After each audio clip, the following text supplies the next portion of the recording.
참 좋으신 하나님 아버지, 이 주일 저녁에 예배당에 나와 또 각 가정에서 또 있는 그 자리에서 살아계신 하나님 앞에 예배 드릴 수 있게 하여 주심에 감사합니다. 우리의 예배가 참된 예배가 되게 하시고 하나님께서 받으실 만한 영적 예배가 되게 하여 주시옵소서. 가정에서 예배를 드리고 있는 사람들이 하나님, 예배는 보는 것이 아니라 예배는 드리는 것임을 알게 하여 주시고 마음을 바르게 하게 하시고 하나님께 더욱 집중할 수 있게 하여 주시옵소서. 예배당에서 예배를 드리는 만큼 이곳에 있는 우리 모두에게 하나님께서 은혜를 더하여 주셔서 하나님의 말씀을 집중해서 들을 수 있게 하시고 그 말씀 앞에 나 자신을 비추게 하시고 내려놓게 하시고 우리의 깊은 속까지 찔러 쪼개기까지 하는 그 말씀을 받아들일 수 있는 은혜를 더하여 주시옵소서. 성령 하나님께서 인도하여 주실 줄 믿습니다. 성령님을 의지합니다.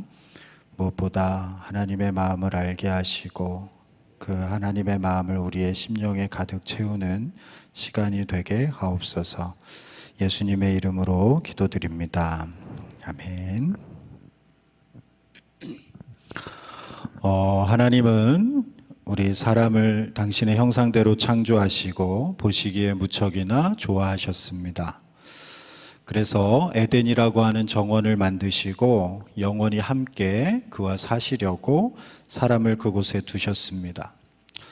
그런데 바로 그 사람이 하나님의 말씀에 불순종했습니다. 타락한 것입니다. 그 타락으로 인해서 낙원을 잃어버렸습니다. 생명을 잃어버렸습니다. 기쁨을 잃어버렸습니다. 영생, 참 생명을 잃어버린 것입니다. 영원히 함께 하나님과 살 수 있었던 사람이 죽을 수밖에 없는 존재가 되어버린 것입니다. 그런데 아이러니하게도 바로 이 순간부터 하나님의 구원의 계획은 시작되었다고 볼 수 있습니다. 인간이 가장 절망해야 마땅할 바로 그 순간에 하나님께서는 인류를 향한 당신의 구원 계획을 세우셨다는 것입니다. 인류의 역사는 다름이 아니라 하나님의 구원의 역사입니다. 하나님은 3000년 전에도 2000년 전에도 1000년 전에도 또 지금도 앞으로 주님 다시 오시기 전까지 1000년 후에도 당신의 구원 계획을 이루어 가십니다. 그런 의미에서 인간이 경험하는 모든 역사의 사건들은 다 하나님의 구원 계획 안에 있고 그 계획, 그것들의 흔적들입니다. 그렇다면 무엇으로부터의 구원입니까? 죄로부터의 구원입니다. 죄가 무엇입니까? 관계의 파괴요, 관계의 단절입니다. 그러니까 하나님과 나를 분리하고 나와 너를 분리하는 모든 것이 죄입니다.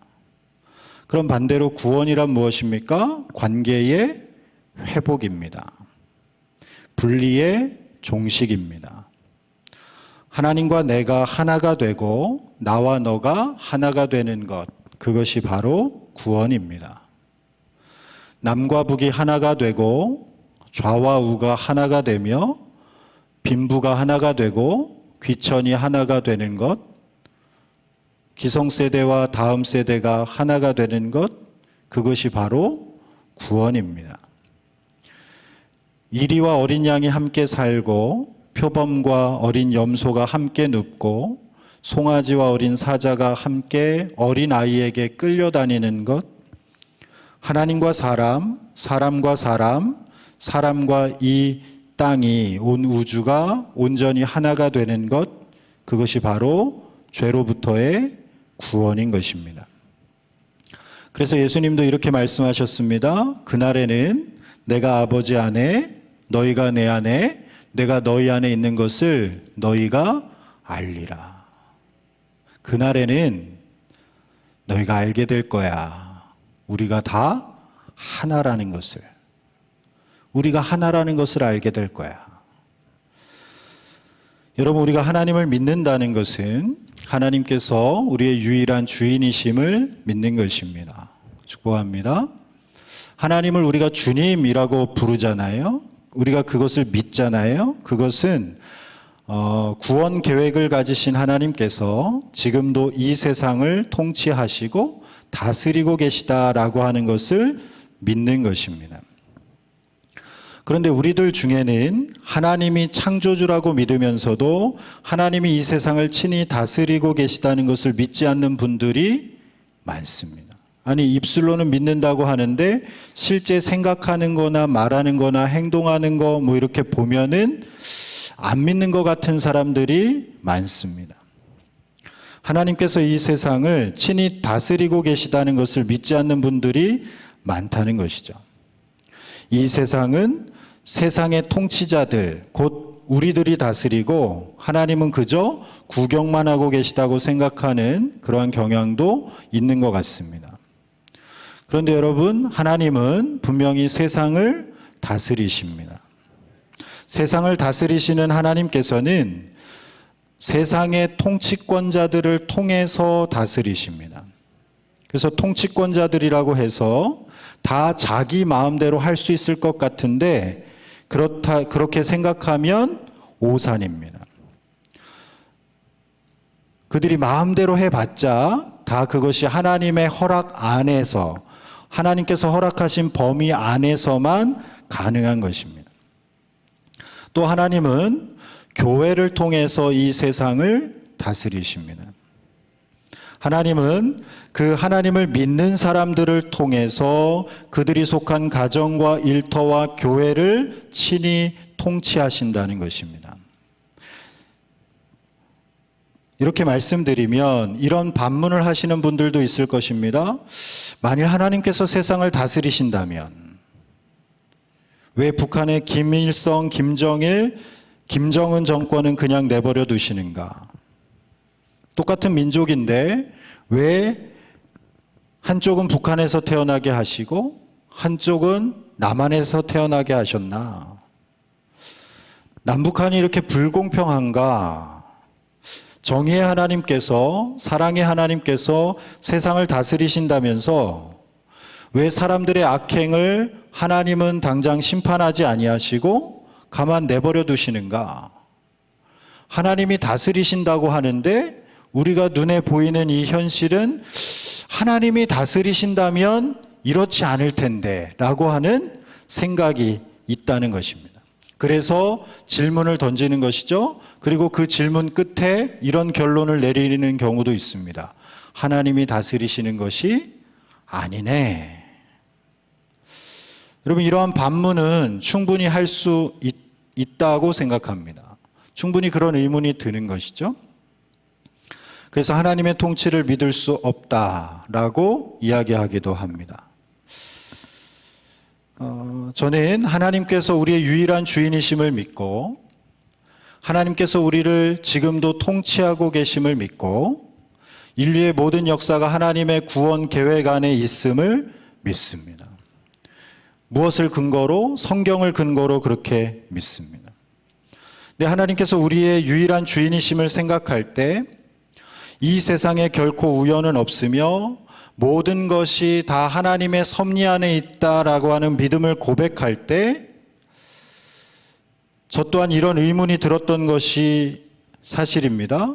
저에게 가장 걸림돌이 되었던 의문은 북한 주민들이었습니다. 하나님이 통치하시고 다스리시고 섭리하시는데 너무 잔혹한 거 아닌가? 너무 잔인한 거 아닌가? 하나님과는 너무 동떨어진 거 아닌가? 뭔가 다른 게 있는 거 아닌가? 과연 그들에게도 지금 고통받고 있는, 지금까지 가정에서 일터에서 어떠한 어려움으로 고통받고 있는 사람들에게 찾아가서 다 하나님의 섭리가 있고 하나님의 통치가 있고 하나님이 지금 다스리고 계시고 하나님의 구원 계획 안에 있어 라고 말할 수 있을까? 북한 사람들에게 그런 의문이 드는 거예요. 하나님께서 통치하고 계셔. 하나님의 구원 계획이 북한 주민들에게도 이루어지고 있어. 라고 말할 수 있겠냐는 거예요. 그런 생각은 할 수 있겠지만 가서 말할 수 있겠는가? 그럼 그런 의문이 들면 그럼 바꿔요? 성경의 진리를 바꾸나요? 아니죠. 그러다가 문득 출애굽기 말씀이 생각났습니다. 출애굽기 12장 40절에 보면 이스라엘 자손이 애굽에 거주한 지 430년이라. 예전에는 이게 그렇게 와닿지 않았어요. 근데 이런 고민을 하다 보니까 이 말씀이 생각난 것 같아요. 하나님께서는 이미 창세기에서 아브라함에게 약속을 주시면서 말씀하셨죠. 아브라함의 자손을 하늘의 별과 같이 바다의 모래알 같이 많게 하고 창대케 할 거야. 그런데 그 자손들이 이집트에 들어가서 노예로 섬기면서 400년 동안 괴롭힘을 당할 거야. 말씀하셨어요. 지금 우리는 출애굽 시대를 살아가고 있지 않습니다. 이미 우리는 그 사건을 지나왔죠.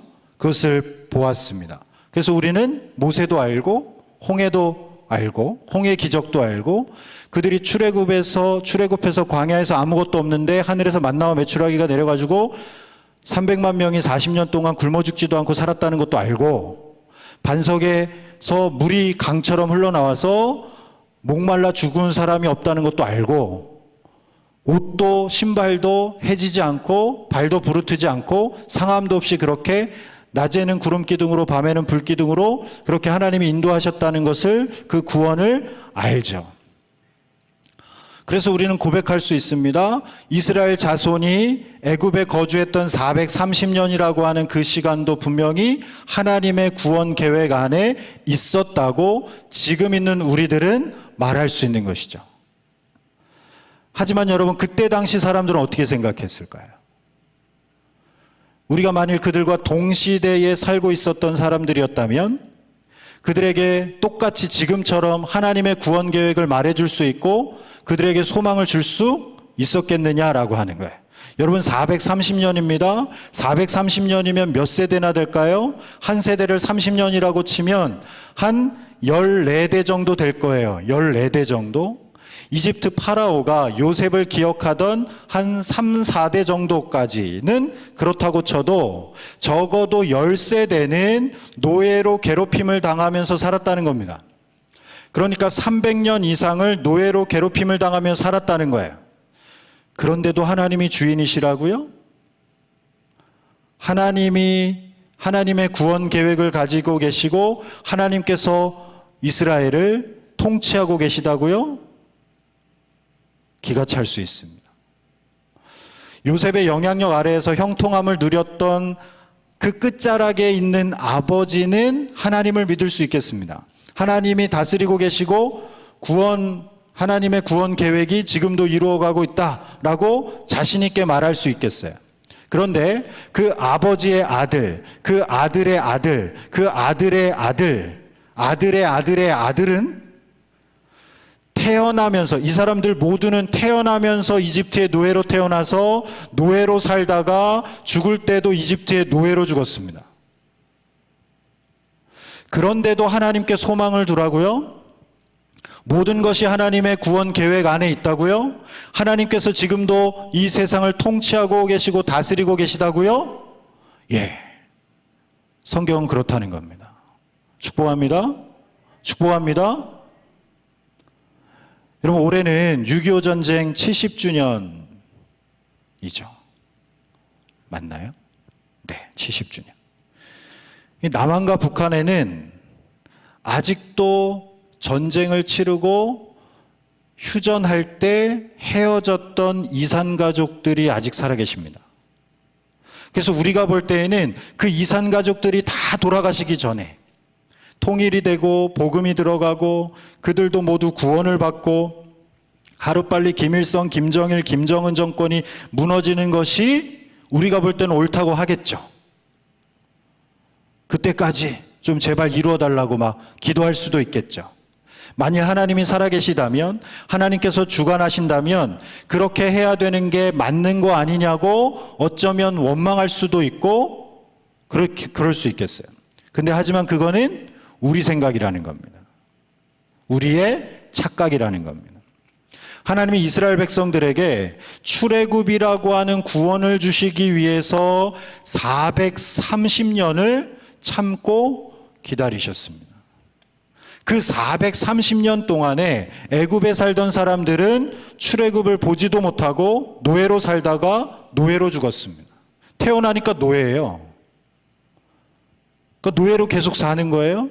죽을 때 노예로 죽는 거예요. 그럼에도 하나님의 구원 계획은 여전히 이루어지고 있었다는 것입니다. 우리가 이 땅에 오기 전에도, 우리가 이 땅을 살아가면서도, 우리가 이 땅에서 사라진 이후에도 하나님의 구원 계획은 여전히 이루어지고 있다는 것입니다. 그러니까 그 하나님의 구원 계획의 절정이신 예수님께서 이 땅에 오셔서 십자가를 지시고 부활하시고 승천하신 것이 2000년 전입니다. 그런데 우리나라에 복음이 들어와서 우리의 조상들이 복음을 맛본 것이, 여러분, 맛본 것이 추론이기는 합니다만 어떤 학자들은 통일신라 때부터였다. 또 어떤 학자들은 고려시대부터였다. 어떤 학자들은 17세기부터였다. 이렇게 말하는 학자들도 있습니다. 고고학적인 근거들과 역사적인 사료를 추론해서. 그런데 선교사를 통해서 본격적으로 우리에게 복음이 들어온 것은 불과 140년 전입니다. 그러니까 예수님이 다녀가신 지 1800년 만에 우리나라에 복음이 들어오고 온전한 구원을 이루게 된 것입니다. 우리나라의 역사가 반만년 역사인데 우리나라에 복음이 들어오고 하나님의 구원 계획이 가시적으로 보이는 때는 고작 150년 정도 됐다는 거예요. 여러분, 우리가 여기서 알 수 있는 것이 무엇입니까? 우리의 시간과 하나님의 시간은 다르다는 겁니다. 우리는 하루가 1000년 같습니다. 하지만 주님은 1000년이 하루 같습니다. 우리는 유한하지만 주님은 영원하십니다. 우리는 언제나 유한한 우리의 관점으로 보지만 주님은 영원하신 당신의 눈으로 보십니다. 우리는 하루를 기다려도 1000년을 기다리는 것 같지만 주님께서는 1000년을 기다리셔도 하루를 기다리는 것 같으십니다. 그래서 우리가 하나님의 때를 기다리지 못하고 조급할 때 우리는 우상을 만들어 버려요. 그리고 그 우상을 하나님이라고 단정 지어 버리는 겁니다. 여러분, 우상 숭배가 언제 일어납니까? 영원하신 하나님을 유한한 우리의 시간에 가두려고 할 때, 우리의 시간이나 우리의 생각에 가두려고 할 때 우상 숭배가 일어나는 거예요. 원래 근본적으로 성경이 말하는 우상은 뭐냐? 다른 신을 모양을 만들어서 그 앞에 절한다? 이건 2차적인 우상이에요. 성경이 본래 말하는 우상은 영원하신 하나님을 유한한 우리의 머리에, 우리의 시간에 가둬버리는 거예요. 그게 우상입니다. 그렇게 우상 숭배가 일어나는 거예요. 그래서 출애굽기 32장 1절에 보면 백성이 모세가 산에서 내려옴이 더딤을 보고, 우리가 잘 아는 거죠. 더딤을 보고 모여 백성이 아론에게 이르러 말하되 일어나라, 우리를 위하여 우리를 인도할 신을 만들라. 이 모세 곧 우리를 애굽 땅에서 인도하여 낸 사람은 어찌 되었는지 알지 못함이니라. 더딤을 보고 백성들은 하나님과 모세가 더디다고 생각했습니다. 더뎌요. 내가 생각할 때 이쯤 와야 되는데 이쯤 안 오는 거예요. 더디다고 생각하는 거예요. 그러니까 우상을 만들어 버렸어요. 하나님께서는 이런 이스라엘 백성들을 보고 분노하셨습니다. 그래서 그들을 벌하시기로 하셨습니다. 그래서 그 전에 이렇게 말씀하셨어요. 그들이 내가 그들에게 명령한 길을 속히 떠나 자기를 위하여 송아지를 부어 만들고 그것을 예배하며 그것에게 제물을 드리며 말하기를 이스라엘아 이는 너희를 애굽 땅에서 인도하여 낸 너희 신이라 하였도다. 여기서 이스라엘의 시간 이해와 하나님의 시간 이해가 다르다는 걸 알 수 있죠. 이스라엘 백성들은 더딤을 보고 우상을 만들었습니다. 참을 만큼 참았다는 거죠. 기다릴 만큼 기다렸다는 거죠. 그런데 하나님이 내가 원하는 시간에 답을 안 주셨다는 거죠. 모세가 안 왔다는 거예요. 내가 원하는 그 시간에. 왜 이렇게 더뎌. 그런데 하나님은 그런 이스라엘 백성들이 속히 떠나라고 합니다. 속히 떠나. 그들은 더뎌서 우상을 만들었는데 하나님은 속히 떠났다고 하시는 거예요. 여러분, 우리의 시간과 하나님의 시간은 다릅니다. 그러니까 우리의 시간에 하나님을 맞추려고 하는 그 습성, 나쁜 습관을 버리십시오. 하나님 이때 이거 해줘야 됩니다. 하나님 이때 이거 안 해주면 나 죽습니다. 그럴 때 우상을 만들어버리는 거예요. 그래서 하나님은 하박국 선지자를 통해서 말씀하시는데 비록 더딜지라도 기다리라. 지체되지 않고 반드시 응하리라. 우리가 볼 때는 지체되는 것 같아도 기다리면 하나님께서 속히 이루신다는 거예요. 하나님의 때에. 여러분, 하나님의 구원 계획은 지금도 이루어지고 있습니다. 하나님께서는 지금도 여전히 이 세상을, 교회를 통치하고 계십니다. 이 남한에서뿐만 아니라 북한에서도 이루어지고 있는 것입니다. 우리의 눈에 비록 더뎌 보여도 분명히 이루어지고 있습니다. 그러니까 우리는 분명하게 말할 수 있어야 합니다. 하나님께서 우리를 다스리고 계십니다. 하나님께서 우리의 유일한 주인이십니다. 지금도 하나님의 구원 계획은 여전히 이루어지고 있습니다. 우리가 또한 하나님이 우리의 유일한 주인이시며 이 세상을 다스리고 통치하고 계신다는 믿음에 대해서 앞에서 이러한 반문을 또 하나 제기했습니다. 그렇다면 왜 하나님은 악인을 지금 당장 심판하지 않으실까요? 이것 또한 우리의 생각과 하나님의 생각이 다르다는 것입니다. 아니, 더 정확하게 말하면 우리가 악인을 바라보는 마음과 하나님이 우리가 악인이라고 하는 그 대상을 바라보는 마음이 다르다는 것입니다. 좀 쉽게 얘기해 볼까요? 우리가 범죄자를 바라보는 마음과 하나님이 범죄자를 바라보는 마음이 다르다는 거예요. 우리는 악인의 죽음이라면 기뻐할 수도 있다라고 생각합니다. 악인의 죽음이라면 조롱할 수도 있고 기뻐할 수도 있고, 특별히 범죄를 저지르고 죽었다. 그럼 우리는 막 그것에 대해서 막 비판하고 비난하고 판단하고 막 조롱하고 수근수근 대고 막 하는 걸 즐겨합니다. 그래도 된다고 생각해요. 그런데 하나님은 악인의 죽음도 기뻐하지 않으십니다.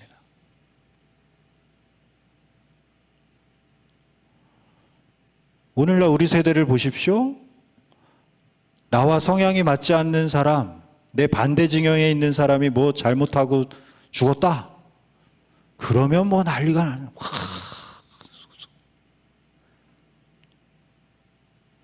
뭐 하나 잘못했다. 뭐 그럼 막 난리가 나는 거예요.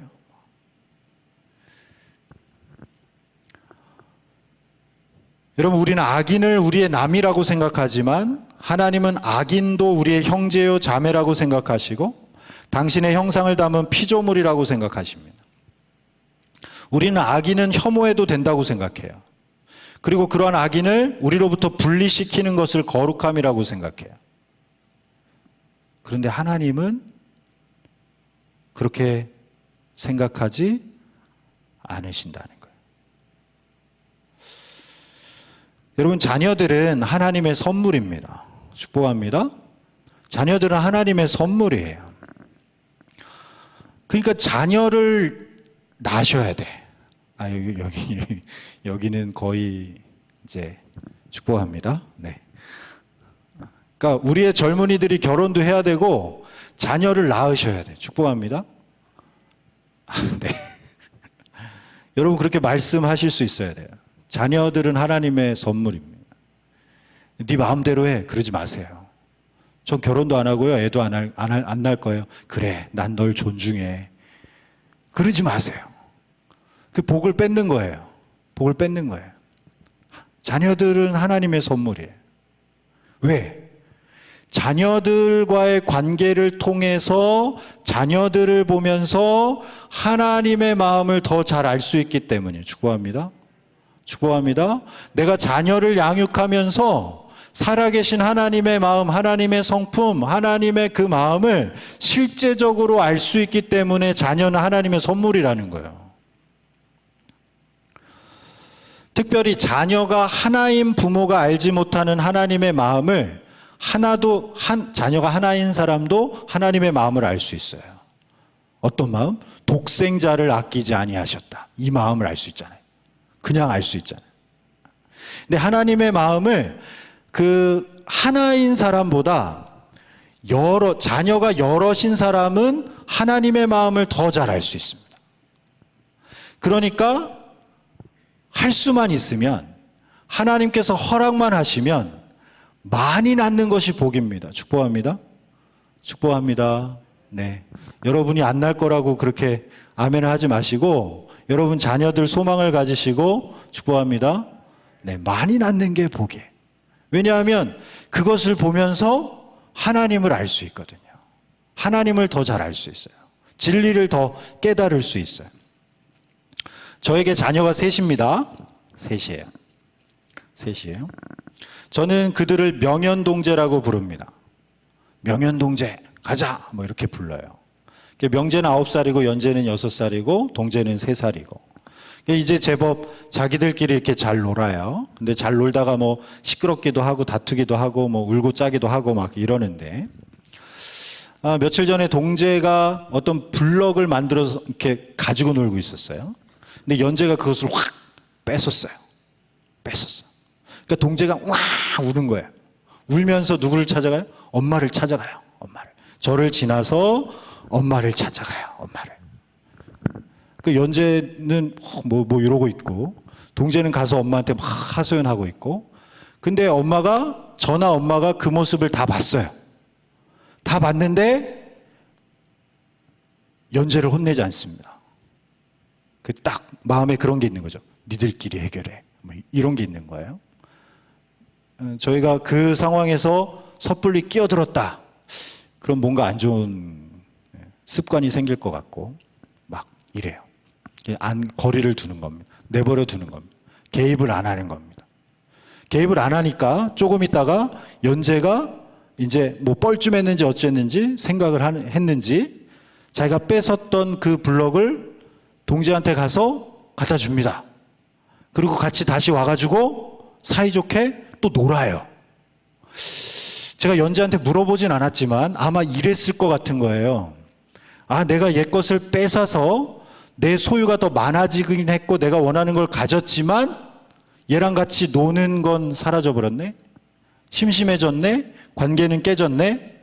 물론 연재가 그렇게 깊게 생각은 안 했겠지만, 그래서 다시 그걸 갖다 주고 다시 같이 노는 거예요. 관계를 회복하는 거예요. 회복하는 거죠. 회복하는 거예요.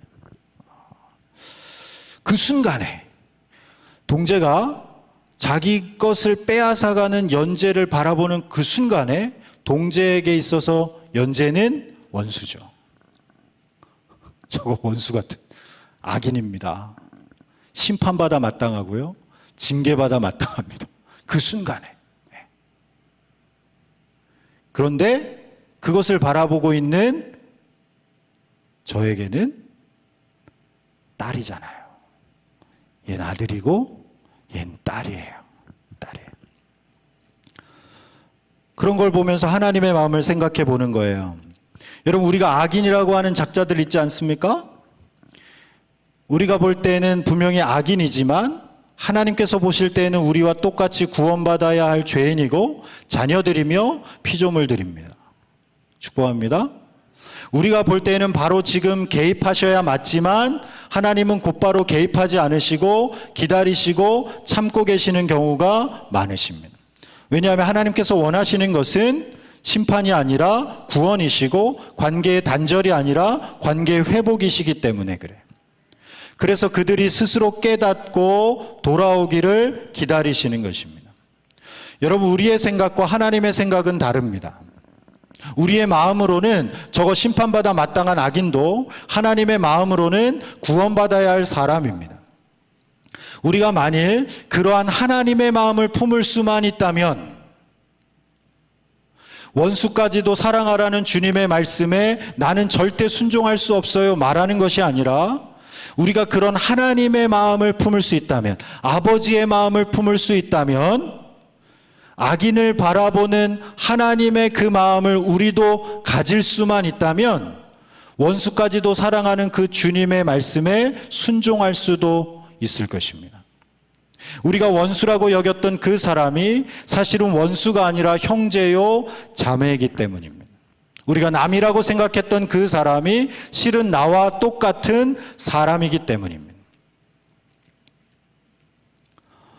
여러분, 하나님의 시간도 하나님의 생각도 우리의 시간과 생각과는 다르지만 분명한 것은 하나님은 우리의 유일한 주인이시고 이 세상을 통치하고 계시며 당신의 구원의 계획을 지금도 이루어가고 계시다는 것입니다.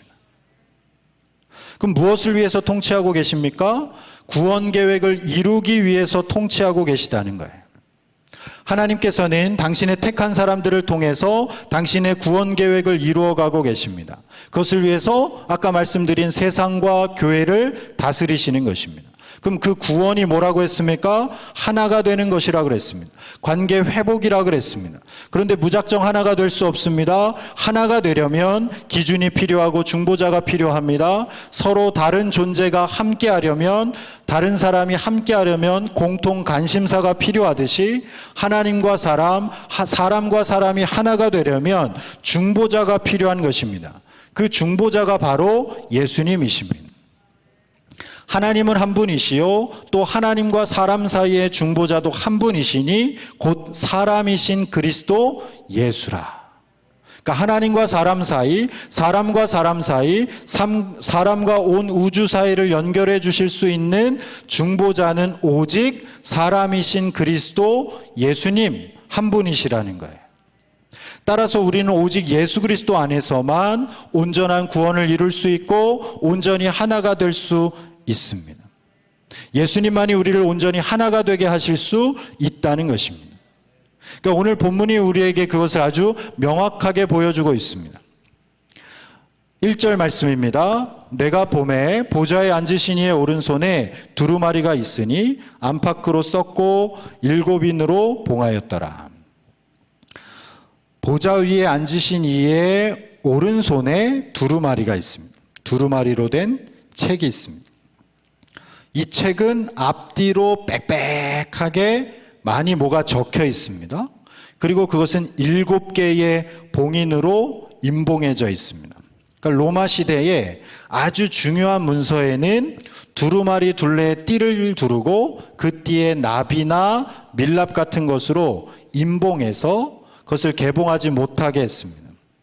그러니까 보좌 위에 앉으신 이의 오른손에 있는 두루마리에는 하나가 아니라 7개의 인으로 봉해져 있습니다. 그러니까 7은 완전수입니다.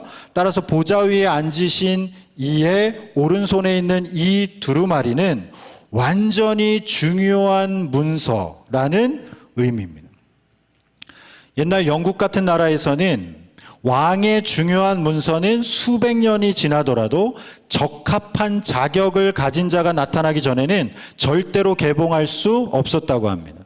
그런데 누군가 만일 정말 그런 자격을 가진 자가 나타나면 먼저 그 사람이 자격이 있는지 확인해 본 후에 그 비밀 문서를 개봉하게 하게 했다는 것입니다. 저는 군대에서 군 생활할 때 연대, 그러니까 중대, 소대, 중대, 대대, 연대, 사단 뭐 이렇게 있어요. 저는 연대 본부의 인사과의 행정병 출신입니다. 뭐 보병으로 갔는데 행정병으로 발탁이 됐어요. 그 이유는 키가 180이 넘어서. 다른 이유가 없어요. 제가 뭘 잘해 이런 거 하나도 없어요. 키가 180이 넘어서 저는 행정병이 됐습니다. 제가 인사과에 딱 가서 그 이유를 알았습니다. 제 선임들이 다 요만하셔요. 그래서 우리 사무실에도 키 큰 사람이 한 명 필요하다. 그래서 키 큰 사람을 뽑은 거예요.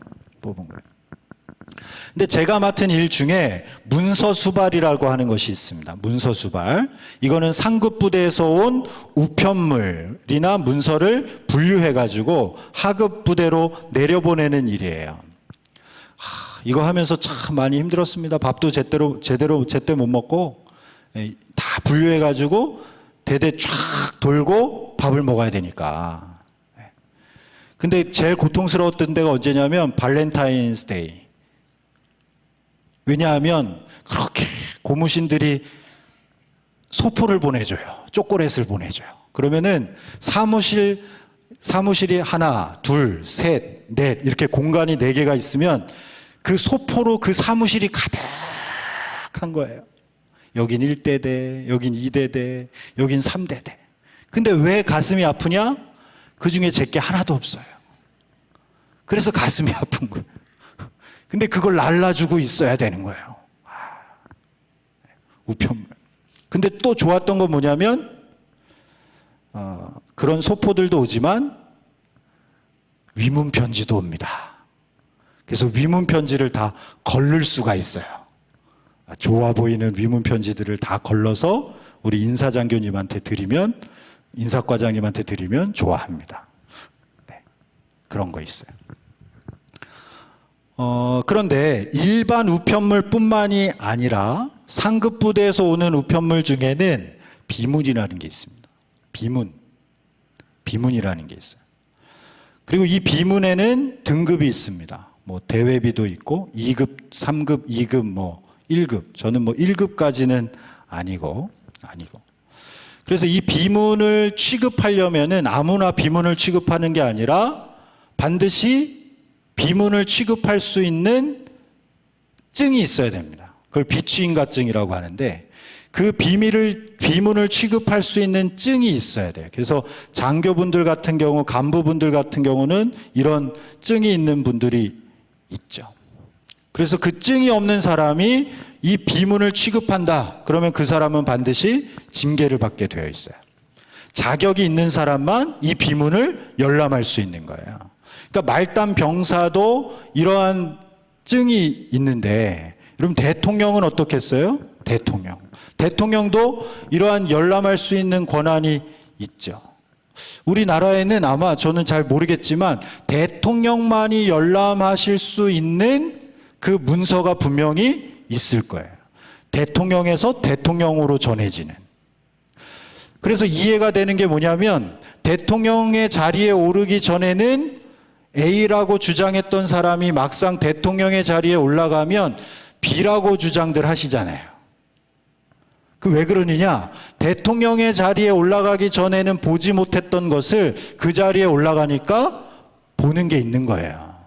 그러니까 입장이 달라지고 역대 대통령들이 이해가 되는 거죠. 아무튼 그런 어떤 중요한 문서를 다루고 이 중요한 문서를 열람하기 위해서는 반드시 그에 적합한 자격이 있어야 됐다라고 하는 거예요. 이 로마 황제보다 훨씬 더 높은 보좌 위에 앉으신 하나님의 그 오른손에 7개의 봉인이 된 두루마리 책이 있다 그랬습니다. 이건 하나님과 가장 가장 가까운 곳에 있는 책입니다. 그렇다면 이 책은 아무나 가질 수도 없고 아무나 열어볼 수도 있는 책이 아닙니다. 이 세상에서 아무리 도덕적으로 훌륭하게 살았다고 해도 이 책을 열어볼 수 있는 사람은 아니라는 거예요. 공자 선생님도 훌륭하시고 부처 선생님도 훌륭하시고 석가모니도 훌륭하시고 모세도 훌륭하지만 그렇다고 그분들이 이 책을 열어볼 수 있는 존재는 아니라는 겁니다. 보좌 곁에 있는 천사들이 아무리 높은 신분을 가졌어도 이 책을 열어볼 수는 없습니다. 보좌 주변에 있는 장로들이 아무리 위대한 업적을 하고 순교를 했다고 해도 이 책을 열어볼 수는 없는 거예요. 로마 황제도 열 수 없고 대통령도 열 수 없습니다. 그래서 천사 중에 꽤 힘 있는 천사가 이렇게 소리치는 거예요. 누가 그 두루마리를 펴며 그 인을 떼기에 합당하냐? 여러분, 이 책이 어떤 책일까요? 하나님의 구원의 계획이 담겨 있는 책입니다. 그리고 이 책이 열려져야만 하나님의 구원의 계획이 이루어질 것을 보여지게 되고 완성되는 것이죠. 그런데 천사의 말에 대답할 수 있는 사람이 아무도 없습니다. 하늘 위에도 없고 땅 위에도 없고 땅 아래에도 없습니다. 살아있는 사람도 없고 죽은 사람도 없습니다. 그 책을 펼쳐야 하는데 그 책을 펼칠 수 있는 합당한 자격을 가진 사람이 하늘 위에나 땅 위에나 땅 아래에도 아무도 없다는 것입니다. 그것을 요한도 목도하고 이 말을 들었습니다. 그러자 이 요한의 반응이 4절에 나옵니다. 그 두루마리를 펴거나 보거나 하기에 합당한 자가 보이지 아니하기로 내가 크게 울었다니. 합당한 자가 있어야 이 하나님의 구원의 계획이 담긴 이 책이, 이 봉인이 열려지고 펴지는데 그 합당한 자가 없다는 소식을 들었어요. 그래서 요한이 크게 우는 거예요. 여러분, 만일 요한계시록을 기록한 사람이 사도 요한이 맞다면 그 사람은 분명 할아버지일 겁니다. 할아버지. 요즘도 그렇지만 그때 당시 할아버지들은 잘 울지 않았습니다. 그런데 그렇게 울지 않는 할아버지 요한이 크게 울었습니다. 여러분, 성경에서 크게 울었다는 거는 정말 크게 울었다는 거예요. 우리가 생각지도 못하게 완전 꺽꺽대면서 부끄러움도 없이 부끄러운 줄도 모르고 누구 눈치도 보지 않고 그냥 대성통곡하면서 꺽꺽 울었다는 거예요. 근데 여러분, 요한이 왜 울었을까요? 여러분, 요한은 두 가지 때문에 울었습니다. 하나는 주님의 눈물을 본 것입니다. 주님을 사랑하는 사람은요, 주님의 눈물을 보면 같이 울게 되어 있습니다. 어머니 아버지를 사랑하는 사람은 어머니 아버지의 눈물을 보면 같이 울게 되어 있어요. 만일 타락하기 전에 아담이었다면 주님의 손에 있는 두루마리 책을 펼 수 있었을 것입니다. 그런데 사람이 그랬다면 이 두루마리 책은 필요 없었을 수도 있겠죠. 그런데 사람이 타락함으로 하늘 위에나 땅 위에나 땅 아래에 그것을 펼 수 있는 사람은 없어져 버렸습니다. 이것은 우리에게도 통곡할 일이지만 하나님께도 통곡할 일입니다. 요한은 바로 그 하나님의 눈물을 본 것입니다. 그래서 자기도 크게 울었던 것입니다. 하나님의 눈물을 본 사람은 그 하나님의 눈물을 자기 눈에 담아냅니다. 여러분, 하나님의 눈물을 보신 적이 있으십니까? 하나님의 이러한 눈물을 그 전에 또 언제 흘리셨을까요? 합당한 사람이 있어야 되는데 합당한 사람이 없는 것을 보고 언제 우셨을까요? 아마 당신이 창조하신 것을 후회하시고 한탄하시면서 인간들을 물로 심판하실 때 이 눈물을 흘리셨을 겁니다. 출애굽한 이스라엘 백성들 1세대가 가나안 땅에 들어가지 못하고 모두 죽어버렸을 때 이 눈물을 흘리셨을 겁니다. 의인 10명이 없어서 멸망할 수밖에 없는 소돔과 고모라를 보실 때 이 눈물을 흘리셨을 겁니다. 더 이상 하나님의 말씀을 전할 선지자가 없음을 보시고 한탄하고 계실 때, 이때가 언제냐? 한나가 자식이 없다고 하나님 앞에 울며불며 기도하고 있을 때, 나한테 아들 달라고 그렇게 기도할 때 한나가 하나님의 눈물을 본 거예요. 아, 하나님한테도 사람이 없구나. 나에게도 자식이 없는데 하나님에게도 당신의 말을 전할 메신저가 없구나. 그래서 그 눈물을 보고 그것을 깨닫고 한나가 기도가 바뀌잖아요. 하나님, 만일 당신이 나에게 아들을 주시면 그 아들을 당신에게 바치겠습니다. 드리겠습니다. 그 전까지 하나님이 눈물을 흘리셨을 거예요. 의인 한 명이 없어서 멸망할 수밖에 없는 예루살렘을 보실 때 이 눈물을 흘리셨을 겁니다. 의인 한 명이 없어서.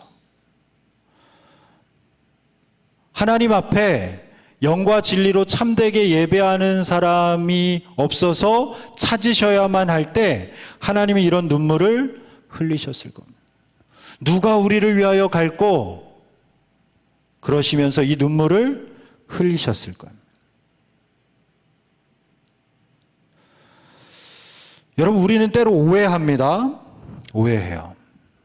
하나님이 교회 밖에 있는 사람들을 보시고 더 많은 눈물을 흘리실 거라고 오해합니다.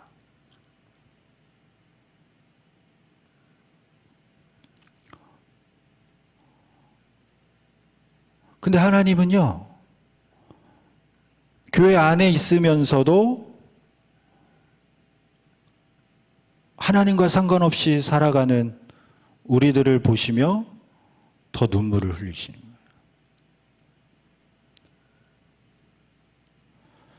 여러분, 예루살렘이 멸망한 거는 그 다른 민족이나 다른 백성들이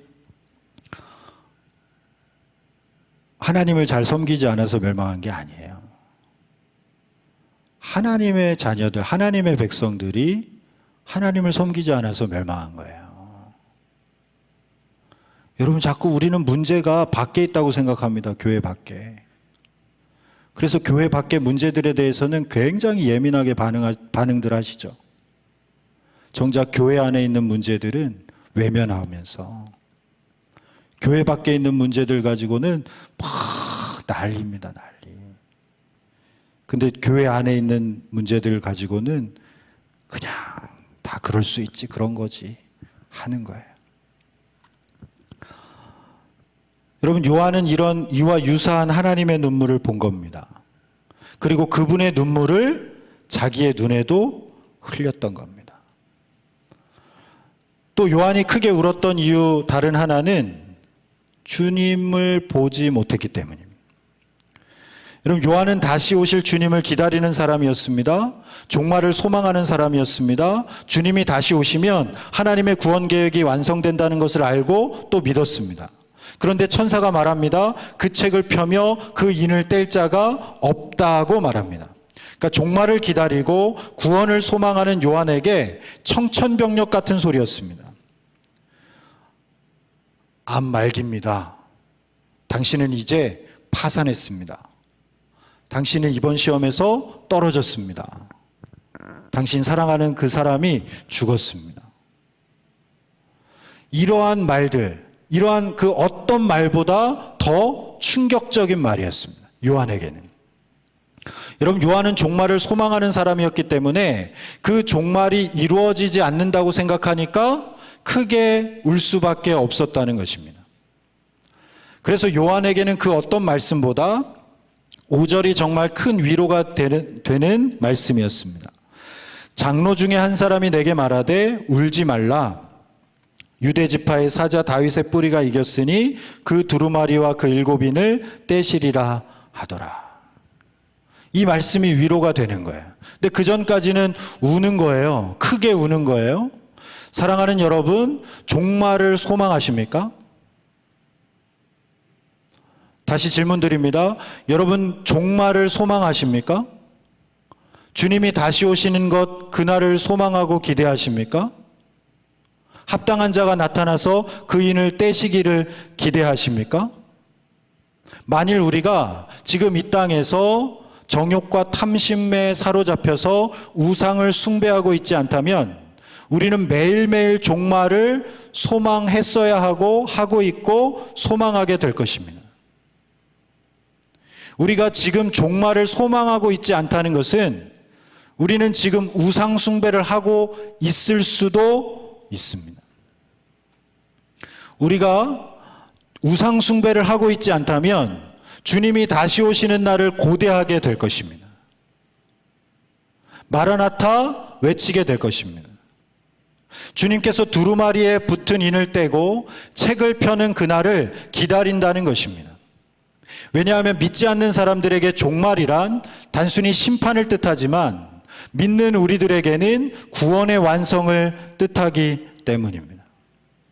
만일 우리가 우상 숭배를 하지 않고 주님을 온전히 사랑하고 주님을 온전히 섬긴다고 하면서 종말을 소망하고 기다리지 않는 경우가 혹시라도 있다고 한다면 그것은 단 한 가지일 것입니다. 그것은 바로 우리들 때문이 아니라 우리 주변에 아직 예수님을 믿지 않고 구원받지 못한 사람들이 있기 때문입니다. 그런데 그들을 우리가 사랑해요.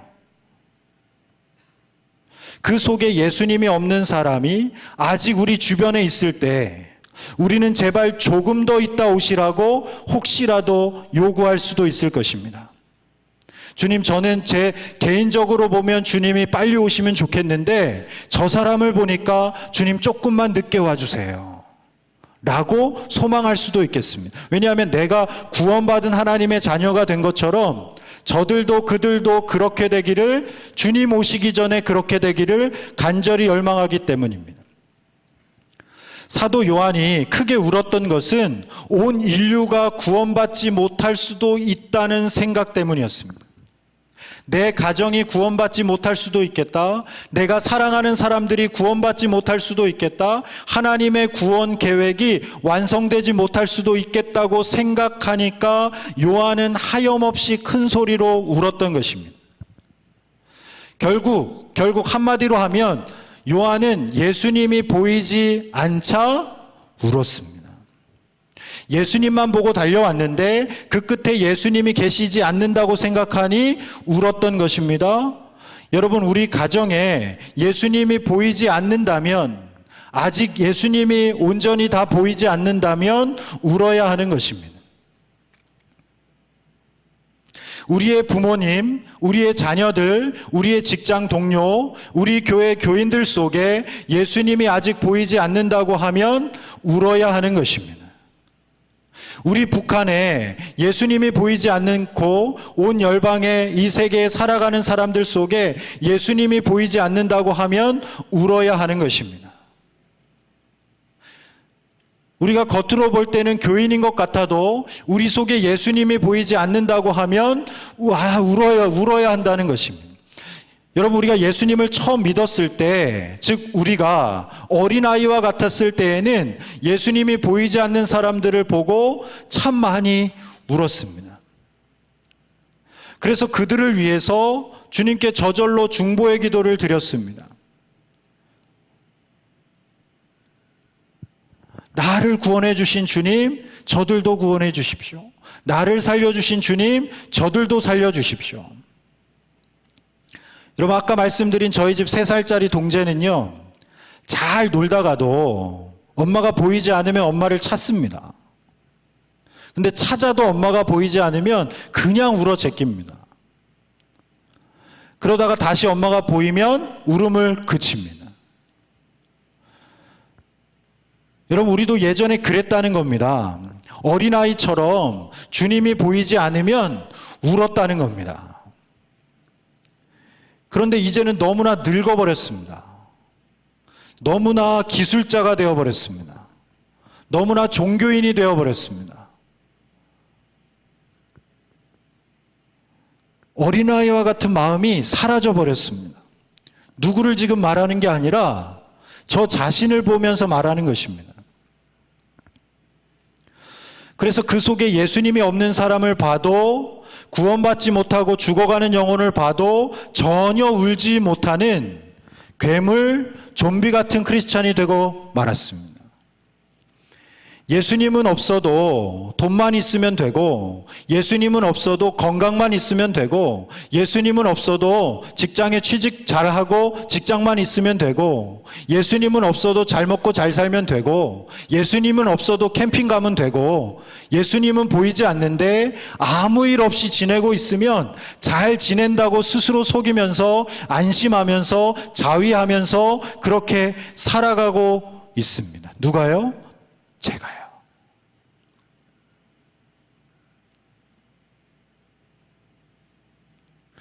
여러분 어떠십니까? 오늘 우리는 무엇 때문에 울고 있습니까?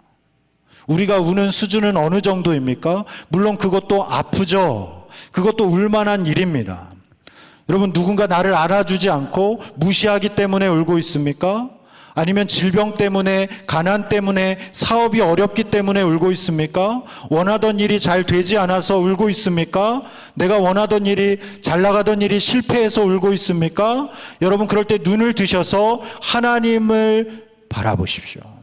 하나님의 보좌 우편을 보십시오. 거기에 있는 책을 펴고 인을 떼실 수 있는 예수님을 보십시오.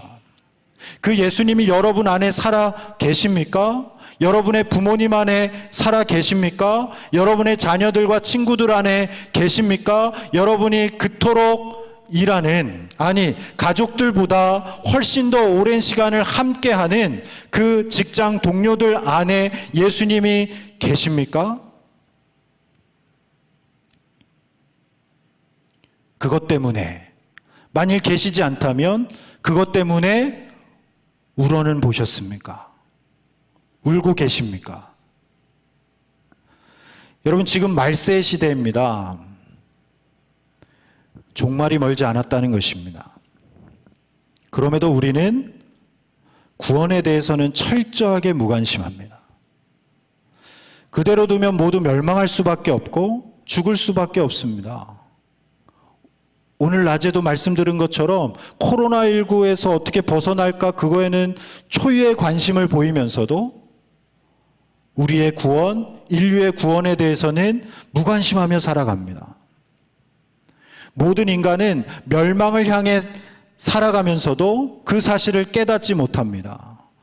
마치 로마 시대처럼 먹고 토하고 먹고 토하고 먹고 토하고 먹고 토하고 전쟁이 없음을 보고 평화라고 여기며 그렇게 즐기면서 살아가고 있습니다. 그런데 정말 한탄스러운 것은 예수님을 믿는다는 우리도 그렇게 똑같이 살아가고 있다는 것입니다. 우리 안에 예수님이 보이지 않는데도 울지 않고, 교회 안에, 심지어 교회 안에 예수님이 보이지 않는데도 울지 않고, 우리가 만나는 사람들 속에 예수님이 보이지 않는데도 울지 않는다는 것입니다.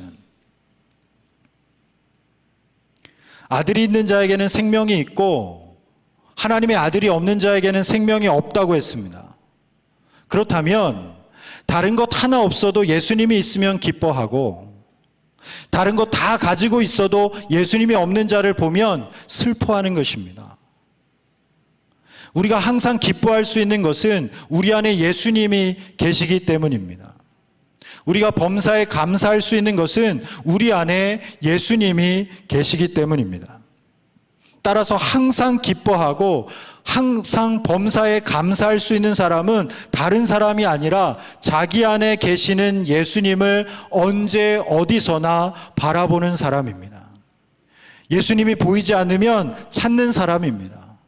예수님이 보이지 않는 것을 가장 중요하고 심각한 문제로 여기면서 계속해서 찾는 사람입니다. 사랑하는 여러분, 하나님은 구원 계획을 가지고 계십니다. 그리고 그 구원 계획 안에서 이 세상을 통치하고 다스리고 계십니다.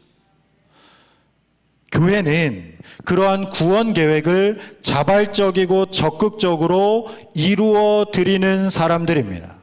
축복합니다.